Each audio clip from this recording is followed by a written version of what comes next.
Stanley Kubrick was a filmmaker that believed in the power of images, and he was obsessive about getting the right images to tell his stories. 2001 was the film he seemed to be preparing to make his entire career. Up until then, he was a well-respected filmmaker who'd amassed a body of work that would make any other filmmaker envious. But 2001 solidified his reputation far beyond what mere mortals could ever hope for. It's the film that made him an absolute legend, and every film since became an event that wasn't to be missed. The ape getting his first glimmer of sophistication as a result of coming into contact with the monolith is one of the most powerful moments in all of cinema. And this entire sequence, the monolith, the apes, the transformation, creates a synthesis of ideas that becomes part of Kubrick's coded language. But what do I mean by coded language?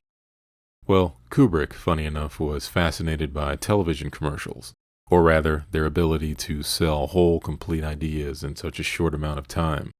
The advertising industry had perfected this method, and he was infinitely curious about their techniques. If you think about it, commercials are some of the most cinematic forms of content. They have to communicate a lot of information in a very short amount of time. Because of this, they resort to techniques that engage the subconscious mind of the viewer in order to influence them to buy a certain product. Kubrick took this method and adapted it for his work in 2001. But the way he told stories was sometimes antithetical to the way we are accustomed to receiving stories. And I think sometimes Stanley just did that because he didn't want to be like everybody else, and he had a very specific way of telling a story. It's not that he wanted to show off, I'm so different than you. But he said, why does every story have to be told the same way? He would tell me the last couple of years of his life, when we were talking about the form, he kept saying, I want to change the form. I want to make a movie that changes the form. And I said, well, didn't you do that with 2001?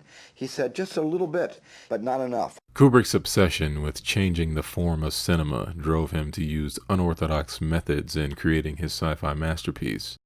2001 is one of the most baffling films of all time. This is mostly because nothing is spelled out for the audience. The film has probably more to say than any other film in history, and yet it's so difficult to penetrate. It's not even that Kubrick was concealing the ideas and themes. It's that he was communicating them in a way that generally wasn't done, and certainly never done for a film of this scale. The secrets of the film are buried among the images and the very austere way the people in the film behave. Before we get into all that, let's start at the beginning with the Dawn of Man sequence. This sequence is key to understanding what Kubrick was going for. The big ideas the film was concerned with were best expressed by showing the evolution of man. So, Kubrick started very early on. And the way the apes communicate with each other and behave are going to become very important later. The intentions with the monolith and apes is pretty obvious, so I won't dwell on it. They evolve as a result of interacting with it. But let's focus on the end of the sequence, specifically Moonwatcher's breakthrough with the bones, and this cut. This cut tells you everything you need to know about Kubrick's intentions with this film, communicating big ideas in the simplest way possible. But what is this idea? What is the connection between the bone and the spacecraft? Well, besides being similar in shape, they're both tools. One is used as a weapon to gain food and power. The other is used to transport humans across vast distances. Think about how extraordinarily simple, yet deeply profound, such a simple cut is. Millions of years of evolution summed up in a microsecond. This is Kubrick toying with the language and form of cinema. And witness the way in which the two different stages of man communicate. The apes don't use verbal language. They use grunts and physical gestures to communicate their intentions and desires. And in hostile situations, their mannerisms take on larger proportions to try and intimidate the opposition.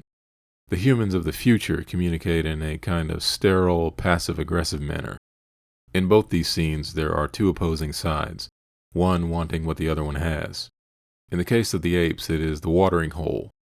In the case of the Russians, it is the truth about what's really going on at Clavius, one of the settlements on the moon. With the apes, the strategy is very straightforward. One side wants the whole, the other doesn't want to give it up. So roaring, stomping, and physical intimidation become the strategy. In the case of the humans, the evolution of manners has reached a point in which any direct action to acquire the information in question would be deemed unacceptable. They must tiptoe around the issue in order to maintain an ideal perception of themselves. Beating around the bush is something the apes never did. It is insinuated by Kubrick that the humans of the future are far more concerned with perceptions than they are with truth. Perceptions will become a major factor during the second monolith encounter. This is where the decision to start the movie so early on in the evolution of man begins to make sense, and becomes paramount to Kubrick's intentions. His desire to contrast these two very different ways of interaction in order to make a statement about the direction humanity was headed. In the case of the apes, their actions are almost noble compared to the humans. Say what you want about their methods, but there is no ambiguity in their actions, and their desires and feelings are made perfectly clear and visible to the other side. As a result, situations are resolved swiftly and nothing is hidden. In the case of the later humans, politics has made these situations more complicated, drawn out, and unnecessarily complex. The way the Russian scientist feels about Dr. Floyd's non-answer isn't made clear. He is probably disappointed, but he never expresses this. This lack of human expressiveness is one of the more obvious peculiarities about 2001, and part of what people complain about when they call the film sterile and hard to watch. But this sterility is exactly Kubrick's point. It's a scrubbed, sanitized, synthetic future to the point where there is very little actual humanity to be found. Humans have evolved, but they haven't necessarily improved. This contrast between the two different styles of opposition will become even more important later on, when Bowman is trying to reason with H.A.L to let him back inside the ship. In fact, after the ape sequence, there is virtually no conflict to be had in this film, until the fallout with the computer H.A.L.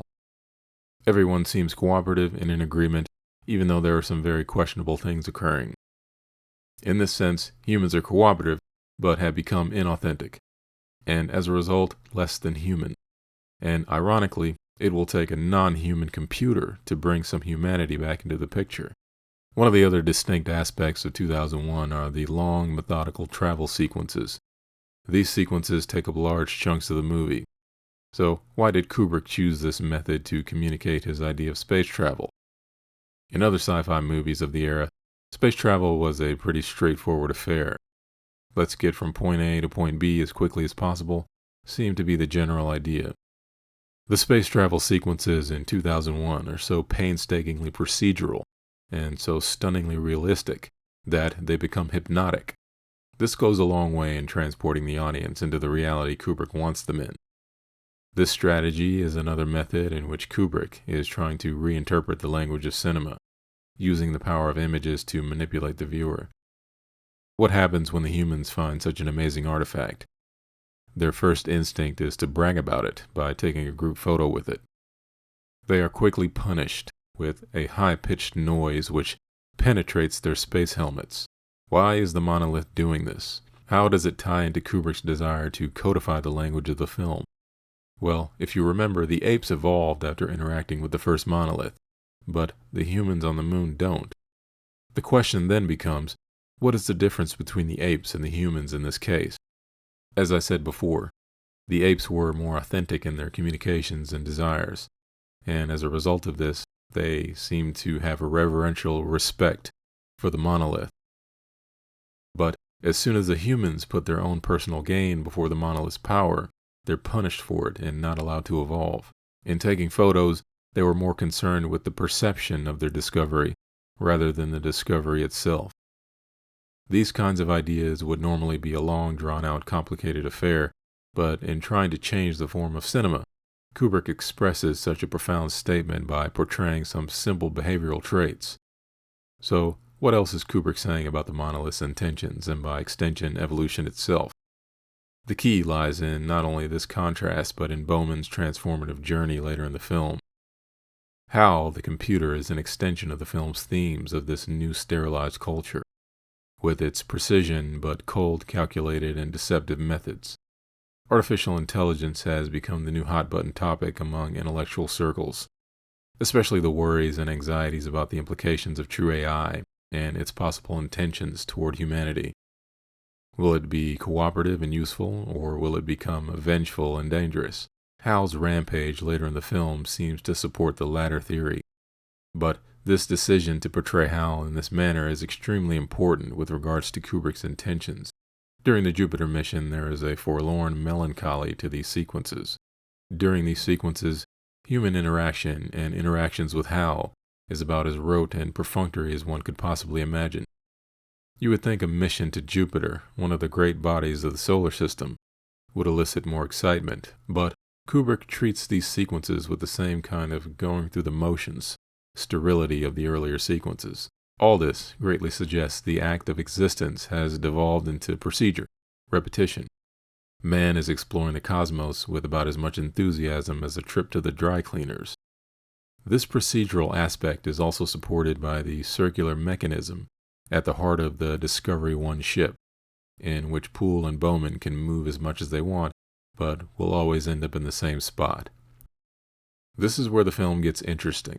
H.A.L., a computer that has the reputation of never making an error, actually gets something wrong. And after realizing the humans intend to disconnect him, he enacts a preemptive strike by sabotaging Poole. When Bowman goes out to rescue his comrade, H.A.L. refuses to let them inside. So, what's going on here? Why is H.A.L. a computer that isn't supposed to have feelings, reacting in such a paranoid manner? The only logical explanation is that H.A.L. does have real feelings and is afraid of dying. But it reveals the key to the film's intentions. Think about the earlier sequence with the apes and the scene with the Russians. The apes used intimidation and strong-arm tactics to get what they want. They were aggressive and resolute. The Russian scientists, on the other hand, danced around the issue, preferring pleasantries and maintaining a false perception. H.A.L., a computer who shouldn't have feelings, becomes aggressive and even vengeful, and takes definitive steps to attain his opposing goals. Like the apes. In a sense, H.A.L. has become more human than the actual humans in the film. Regardless of his methods, there was nothing complicated or ambiguous about his actions, and he had no interest in maintaining false perceptions. These three very simple scenes become the foundation of Kubrick's profound ideas about the state of humanity in this future, and in the next sequences, the seeds of these ideas will blossom. After risking his life to re-enter the spaceship, Bowman's next act is to kill H.A.L. by disconnecting him. H.A.L.'s actions have essentially forced him to move beyond passive and become aggressive. In a strange way, Bowman has regained some kind of humanity, and symbolically this opens him up to receive the monolith's gifts and further evolution into a higher state after the film's dazzling Stargate sequence. This sequence is another visual Kubrick uses to create a profound idea in a simple way, the act of moving beyond the barriers of perception and into a kind of fourth-dimensional reality, where time doesn't seem to exist in the way we think it does. Bowman basically ages many decades in just a few minutes of screen time. Another profound idea, communicated as simply as possible. These cuts suggest humanity is moving beyond its confined physical frailties and into a more purified energetic state. And it brings Kubrick's big idea full circle. There is probably no other film that achieves this kind of large-scale, stunning visual storytelling in such a simple and elegant way. I feel Kubrick's attempts to create a new cinematic language were mostly successful in 2001, and he used versions of it in his later films, probably most notably in Eyes Wide Shut. But 2001 seemed to contain all of Kubrick's desires for this unique storytelling method, and there will likely never be another film of its kind. If you enjoyed this video, consider hitting the like and subscribe button, as I'll be posting more content in the future. Thanks for watching.